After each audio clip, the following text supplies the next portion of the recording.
Hello and welcome once again to Superconnectivity. I'm your host, Charlie the Professor Esser, and with me as always is Phil. What's your Phil. nickname? I don't know. What's a good nickname for being everywhere at once? Phil the Philanthropist Parrish, because you just always give of yourself. That works. There we go. Sorry. Kind of stepped on your line there, Phil. Sorry about that. So Phil, so some interesting news in the world of Marvel television this week. We have cast a Dominic Fortune in the new Adrian Pilecki, Nick Blood, Marvel's Most Wanted series. Did you see this news? Yes, I did see that. Yes, a gentleman by the name of Delroy Lindo will be playing Dominic Fortune. He's an African-American actor, and he will be Dominic Fortune, which is going to be interesting. I think, I don't know much about this actor. He was in Malcolm X. He plays the sheriff in Blood and Oil, and I'm guessing he is generally speaking seen as a great tough. So I'm sure he's gonna. I get the feeling they sort of wanted a Nick Fury type for this, sort of a Samuel L. Jackson Nick Fury type, and they figure this is the TV equivalent. I'm very excited to have Dominic Fortune in the MCU. It will be interesting to see exactly how they play with his history. Dominic Fortune is, of course, a character that dates not actually back to World War II, but he was sort of one of your first retro created golden age heroes, where he was a hero. He was a brigand for hire during World War II, and these were stories written in the 60s and 70s. He was a brigand for hire, and they sort of brought him up into the modern Marvel universe, and actually is based off of a character that was actually created. I believe he was created for the revamped Atlas comics. He was a character named the Scorpion, and then basically when Atlas sort of got rid of him, he just said, well, I'll just take him over to Marvel, and he became Dominic Fortune, which is pretty awesome in my mind. But Dominic Fortune has grown exponentially since then, and he has become quite an interesting character in the Marvel universe. He is constantly sort of doing what Steve Rogers does, which is he'll get older, he'll get younger, then he'll get older again, then he'll get younger again. Currently, he's sort of in that Steve Rogers, I'm a buff old guy state. When we last saw him in the Marvel universe in an episode of Agents of S.H.I.E.L.D. So it will be interesting. It will be nice to see if we get his Riverboat Casino in there and how much of his backstory we'll get. But I get the feeling he's going to sort of be the sort of guiding. At least this is my hope. This is my hope for that he's going to be sort of the guiding force in this. He's going to be the sort of ne'er-do-well boss who's sort of directing Nick Blood and Adrian Pilecki, Mockingbird, and Lance Hunter on their quest to get the Marvel's Most Wanted. So that's my hope anyway.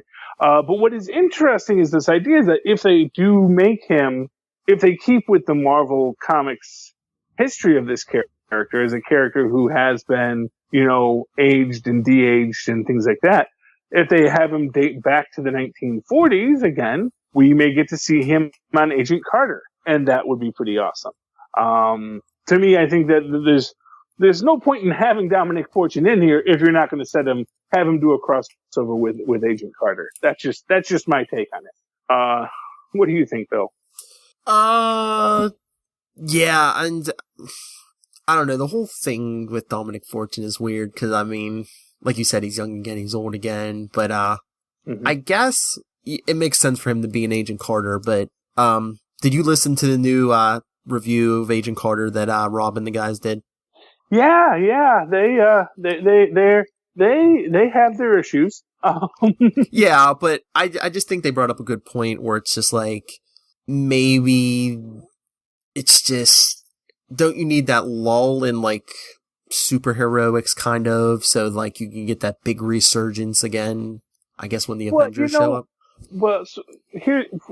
First off, here's the thing, and they touched on this in that one, which is they said they have established, and this is what I've always said, is that the superhumans didn't go away in the 50s, but that SHIELD basically was created, and I do wonder if we're leading towards that with this idea that in order to keep supervillains under wraps, SHIELD came into existence to hide the monsters that live in the earth, and there are monsters deep within the earth. We know this. And this is sort of, if you want to have a grand unified theory of the Marvel Cinematic Universe, it is this, is that that in the beginning there was SHIELD, and SHIELD put a lid on everything. And then all of a sudden, Tony Stark becomes Iron Man, and Iron Man was a quantity they could not control. He was rich enough, and he was smart enough, and he was powerful enough that Hydra through SHIELD. And really, this is the thing that I'm going to touch on in this. This idea that we think of Hydra and SHIELD as separate entities, and I think they probably aren't, and probably weren't. That yes, Hydra was the evil organization, but as we've seen, Hydra predates the Red Skull. Mm-hmm. And this Arena Club that we're seeing in Agent Carter is part of that Hydra group. But the fact of the matter is that I think that they're also going to wind up being the guys who are heading up and founding SHIELD with Howard Stark. I think that this idea that, there's the Hydra infiltration of SHIELD, I don't think it's so much an infiltration of SHIELD as it is SHIELD being founded with the purpose of the same purpose as Hydra, which is to control these monsters. And the idea being that, when we get to this point where, when they let Arnim Zola out of his cage, because they eventually do that, because we do see that he gets paperclipped. And even though that may be under Peggy Carter's objections, and maybe even Howard Stark's statements, but at the end of the day, it's going to be, look, he's a useful asset to us. We have our own threats, which we'll get to in a minute, that I think Dottie Underwood's going to be a part of. And this idea that, thinking of Hydra and SHIELD as separate agencies, I think is a mistake. I think that they both operate in the same way. And although it's easy to think of SHIELD as the good guys, the fact of the matter is, as who was it? I think it was Tony or who was? No, it was Nick Fury who was saying, I've read those old SSR files. I know what you guys did. So don't be all high and mighty with me in Winter Soldier. So Winter Soldier revealed something about SHIELD, and Winter Soldier broke SHIELD and sent SHIELD and Hydra into these little splinter groups with their own coffee mugs and branding. But the fact of the matter is that neither group is as powerful as it was when SHIELD was a thing. And as a result, without anyone there to control the monsters roamed free. And of course, once you had Tony Stark, you can't control Tony Stark. You have Thor, you can't control a Thor. A Loki can't even control a Thor.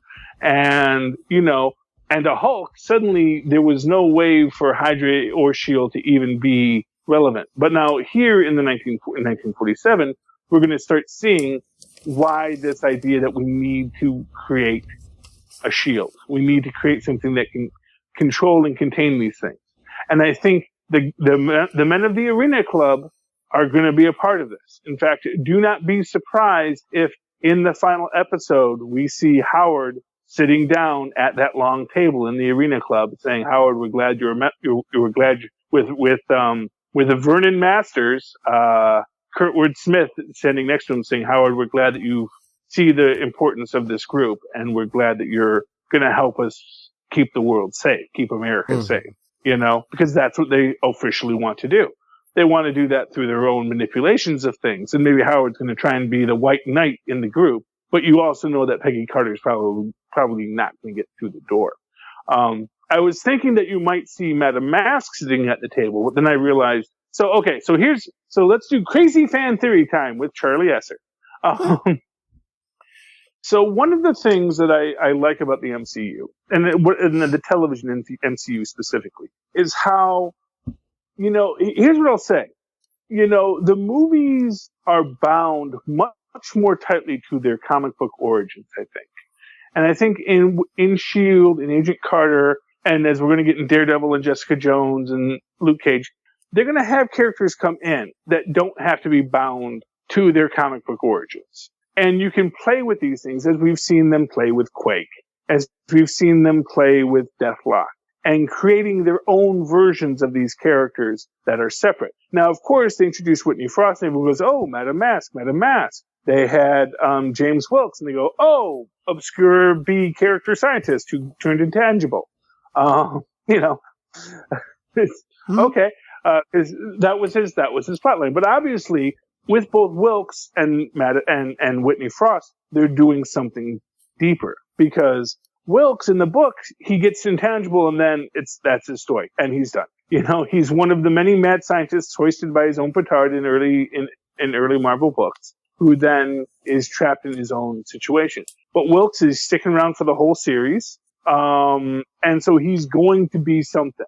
Whether he's going to be a sacrificial lamb at the end, or whether or not he's going to become something more, remains to be seen. Whitney Frost, likewise. They say, oh, it's Whitney Frost. And goes, oh, it's Madame Mask. And they make a couple references to Madame Mask, but then they flip the script, because no, it's not Whitney Frost. It's Agnes McGill, I think they said. I think it was McGill. But it's Agnes. I know her first name was Agnes, the Madame Curie of the Midwest, who was the brains behind Isodyne before reinventing herself as Emma Frost. And now she has this zero matter power.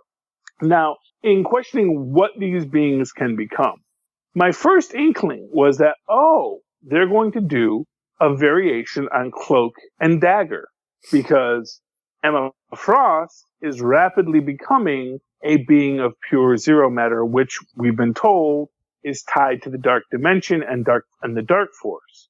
And James Wilkes, in this case, has become a being of pure light. And how that's going to develop and change is going to be interesting. So I was thinking, in this sense, you could create a proto Cloak and Dagger in this. Now, I know when I told this to the Enough Said guys, kind of shut it down, fairly rightly so, with the idea that, I don't know if they want to use Cloak and Dagger here when they, they're a good brand product that they can use later, and that has had its own variations in other places. I can agree with a little on that, but I can also feel that they can still explore it. But if we're going to take that off the table, another possibility for who Whitney Frost may be becoming is Darkstar, who is a character from the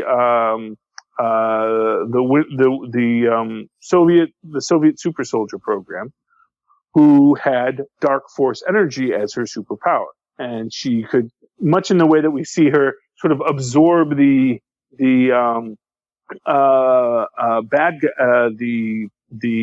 lecherous director in the final scene of Agent Carter this week. She can project out Dark Force energy, create Dark Force spheres, things like that, trap people within the Dark Force. Although I don't know if I don't think she's ever absorbed anyone into her. But another Dark Force character by the name of Blackout has, where he has actually trapped people in the dark dimension with that power. So there are a few variations. I still think that she plays herself much more like Cloak, because Cloak likewise is a living portal to the dark dimension. He engulfs people and brings them into himself, so then they become lost in the dark dimension, exposed to their own inner darkness of their souls. But if we're going to say that's not an option, seeing her as a superhuman power is a very real thing.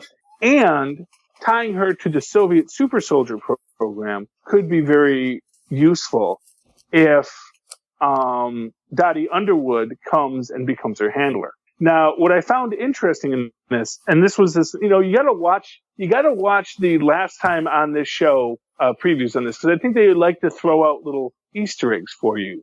And the last thing, and one of the things they highlighted with Dottie Underwood there was, she says to Peggy, maybe, I can become anything I want. Maybe I'll be an SSR agent next. And of course, when we see Dottie returning in this, she's of course taking on the Peggy Carter persona, and is stealing something from the Arena Club, basically already one step ahead of where Peggy's going to have to get to, because she knows, and because she is modeling herself as this SSR agent out to find the conspiracies that are seeking to unlock the mysteries of the universe for power gains. Now, is she still working for the Soviets? We don't know, but I could certainly see her wanting to be the Soviet Peggy Carter, creating the Soviet SSR, and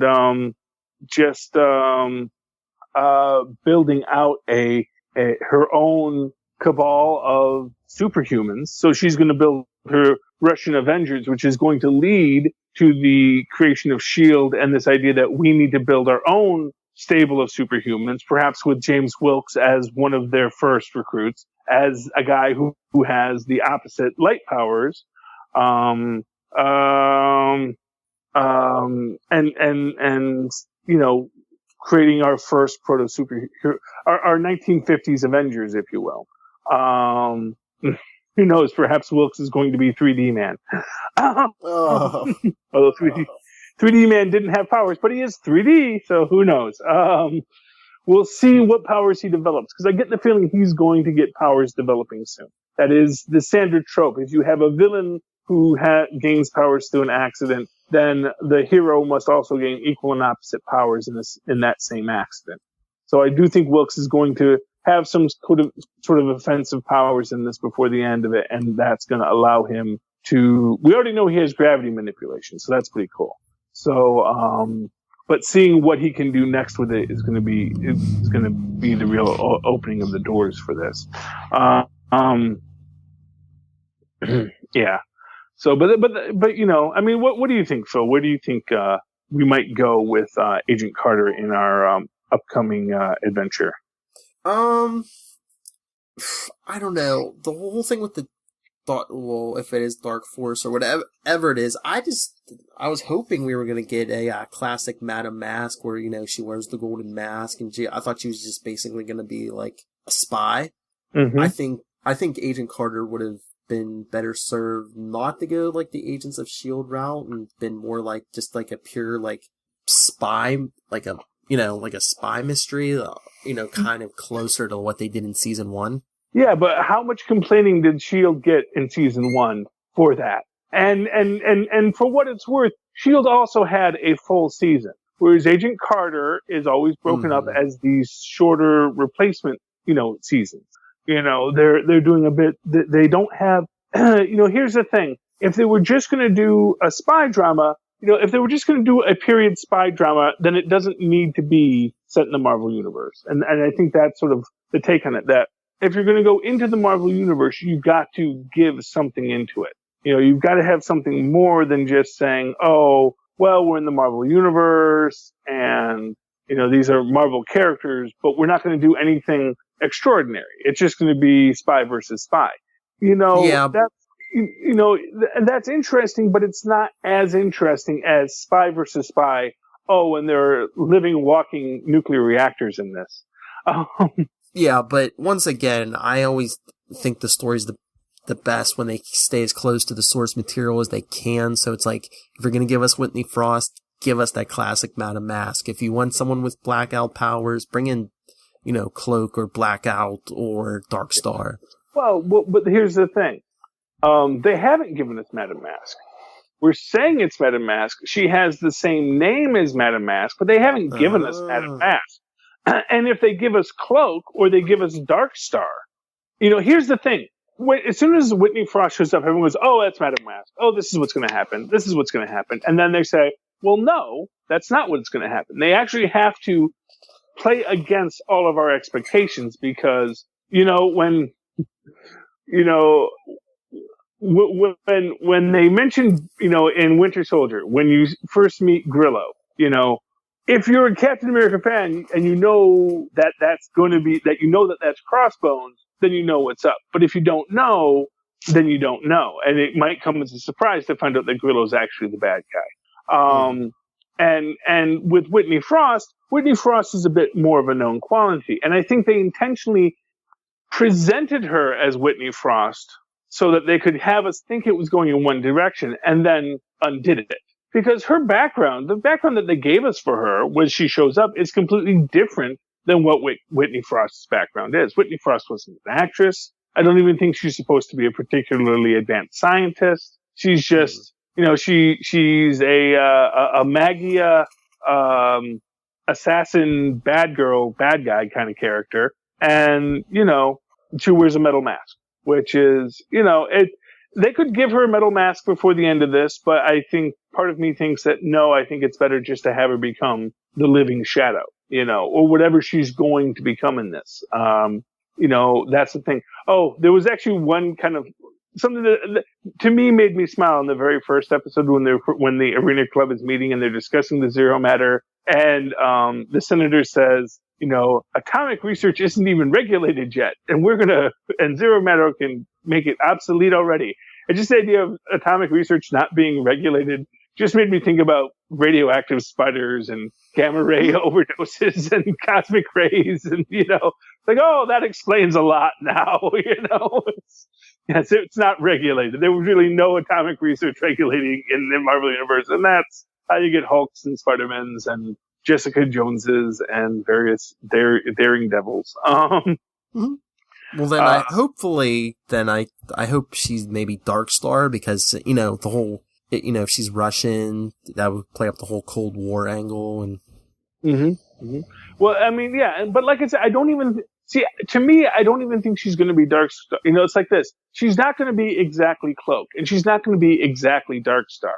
And she's not going to be exactly Madame Mask. She's going to be her own variation on the theme, her own character explored in this idea, and, for what it's worth, last season we were saying, oh, Agent 23's Madame Mask because she's wearing a mask and she's got a ganked up face, and that's how we said, oh, that's her variation on Madame Mask. And we were calling her Madame Mask, and they killed her and never called her Madame Mask. And then this one, here's Madame Mask. Except, no, it's not Madame Mask. It's someone like Madame Mask, but now it's going to be its own thing. And, and that I think is one of the really great aspects of the Marvel television universe, is that they are finding ways to subvert our expectations and to play with them. And, it's been a lot of fun watching them walk this line. And so I don't think whatever Whitney Frost becomes, I don't think it's going to be Darkstar. I don't think it's specifically going to be Cloak. I think she's going to be a being like Cloak who is going to have that dark energy within her, but that the way it's going to manifest itself is going to be slightly different. Sort of in the way that, people will say Ward is Hive now, or Ward is Agent Venom now. But I don't think he's actually going to be either. He's not going to be Hive, and he's not going to be Agent Venom. He's going to be what Ward has become, and it's going to be its own thing and its own variation. And there's going to be times when you're looking at it and you're saying, hey, is he kind of like Venom now? And there's going to be times where you're going to say, oh, is he kind of like Hive now? But no, he's going to be his own thing. And that's what they've done this whole time, whether it was Graviton, whether it was Blizzard, or any of these other, or Blackout, actually, who they actually have had on just remember that was the character with the Dark Force energy that they had, who had a thing for the cellist as well. These are their own takes on these concepts and these characters. And, seeing how that develops is going to be very interesting. Oh, and one other thing that we forgot to mention from the first episode of Agent Carter, was the clown in the talent agency, who got no lines, but, did anyone else think that had to be Obnoxo the Clown's grandfather? I just, and like I said, I am really waiting for Monaco, the Prince of Magic, to come in and say something cryptic and ominous about Zero Matter. And then say he has to go drown some rabbits, It's like, you people have no idea what you're messing with. The powers of the dark dimension are not to be, trifled with. And they all ignore him because he's just some crazy old magician. But I mean, that's just the perfect thing to have in this, series right now. And you have that perfect setup with this idea of all of the characters wandering in to the talent agency looking for work. Yes. Okay. Is there anything else? Yes. No, I was gonna say you want Monaco the Magician on there so bad. Oh, you know why? Because I just fell in love with his character when they brought him to FF, because it was just such an obscure thing to throw into FF. Just this idea that someone picked out this old school Marvel hero, sort of like they did when they did what was it, Sergeant Steel in the Secret Avengers plotline, where they picked this filler character, and then they just decided to expand him out and make something interesting of him. And then when we had Monaco show up in Doctor Strange, it's like, okay, you guys are doing something with Monaco. What are we going to do with Monaco here? Because now my interest is piqued, and I want to see what we're going to do this. We know magic's coming, so let's get some magic in here. I want to see Monaco. I want to see Cloak and Dagger. I want to see a lot of things in the Marvel universe. But like I said, I actually like that they're playing with it. I like that they're subverting our expectations. And I think maybe they had to be a little more straightforward in Agents of S.H.I.E.L.D., but I think with Agent Carter, they're having this real ability to have fun with these characters, And for what it's worth, as far as, just straight up mysteries, we had a straight up mystery last season, There was nothing really super beyond the pale in what we saw last season, except, of course, for Faustus, who, again, wasn't Faustus, but was sort of their own take on the concept, and who they didn't call Faustus, but whom you realized, by the end, oh, that's who that is. That's what they've got us. And that's what they do. They pull you in, they give you a secret, and then they have you think you're going towards one thing, and then you're like, oh, and they still never called him Faustus, even though he was clearly Faustus, And that is what was great about that character and that scene and that way of presenting these Marvel heroes and villains in a new and different way. So it is a powerful and interesting thing that Marvel is setting up here, and I'm really excited to see where they're going with it. And like I said, with the announcement that Dominic Fortune is going to be part of the Marvel's television universe, to me that is just the icing on the cake. Because if you have Dominic Fortune and you have Spider-Man, then you know who you have to have next. Who? Turner D. Century and Frogman. Yeah, then you're gonna bring in Scourge to clean house. Yes. Yes. No, that if you ever see the Dominic Fortune Spider-Man Marvel team up, that those were the other two characters in that one. Is they had Frogman. Actually, no, he went by the name Leapfrog because it was actually the Frogman's son who took his father's hydraulic spring leaping suit, but he was going to be a hero as Leapfrog. And then I believe Turner D. Century is also in that because, of course, Dominic Fortune was an old guy and didn't want to go back to the turn of the century as Turner D. Century wanted to, or something along those lines. But yes, so we definitely need Frogman and Turner D. Century somewhere in the Marvel television universe. And Obnoxo the Clown, and Monaco the Prince of Magic.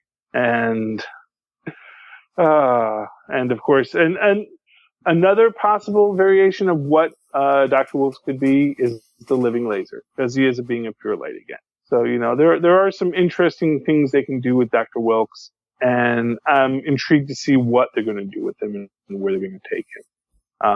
Because I'm certain that there is going to be a superhero battle by the end of this between Whitney Frost and Dr. Wilkes, and how that ends and where that leaves the SSR and the Marvel Universe is going to be interesting, especially if, the end of this is the SSR disbands, because Peggy Carter in the short, she's actually working for the FBI at that point, right? She's not working for the SSR anymore. Wait, when is this? When the Peggy Carter short, which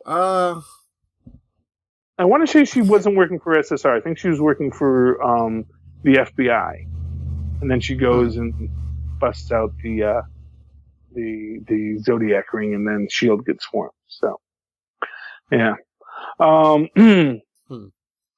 very interesting.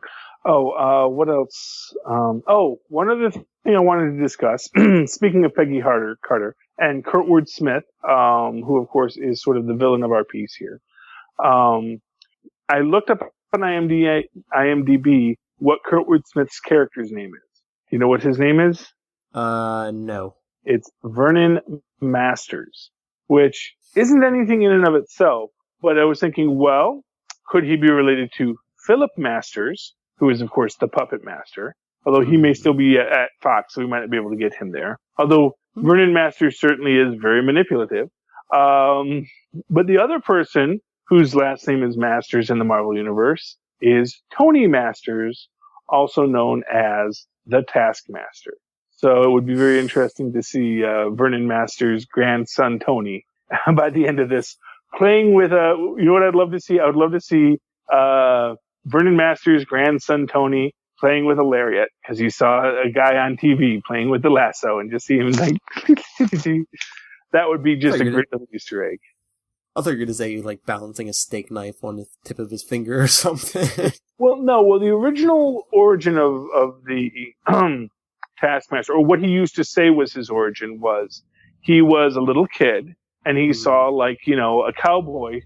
Which, hey, great way to tie this in. He saw the Kid Colt movie and saw the guy playing with the lasso, and then he picks up a piece of string and just starts doing all the complex lasso tricks after seeing it just once. And that's how he realized he had the photographic reflexes. So that would be a great little character to slip in here as an Easter egg, you know. There's lots of things they can slip into it. And we will see them all very soon in our upcoming Marvel Cinematic Universe and everything else that's going on. But for right now, I'm very much enjoying Peggy Carter's adventure. Even if everyone else thinks that they've put too many superheroes in it, it's like, you know, you can't win for losing. Because if you don't have any superheroes, everyone's like, well, why are we watching this? There's no superheroes. You know, like they did in the first season of S.H.I.E.L.D. And then, now they have, it's just all these superheroes. And where's the spycraft anymore? It's like, you know what? You can't make the internet happy. Despite what Marvel Comics thinks by having two Captain Americas, you can't make the internet happy. You just make everybody twice as mad. That's all you wind up. But on that note, Phil, if someone wants to ask why you put up with me, where can they commiserate with you for all of my nonsense? Well, you can ask me to share Charlie Esser's knowledge. You can email me, nightwingpdp@gmail.com, and on Twitter, I am @nightwingpdp. Okay. And if you'd like to write to me and call me dirty names to my face, you can always write to me at superconnectivityblog@gmail.com. That's superconnectivityblog@gmail.com. And if you would like to be in on the action during Agent Carter's live broadcast, you can tweet along with me by following me at CHARLIEESSER. Look for the two E's in the middle. So follow me. I'd love to have you tweet along with us. And until that time, those are our connections, but we hope to connect with us again. Good night, everybody.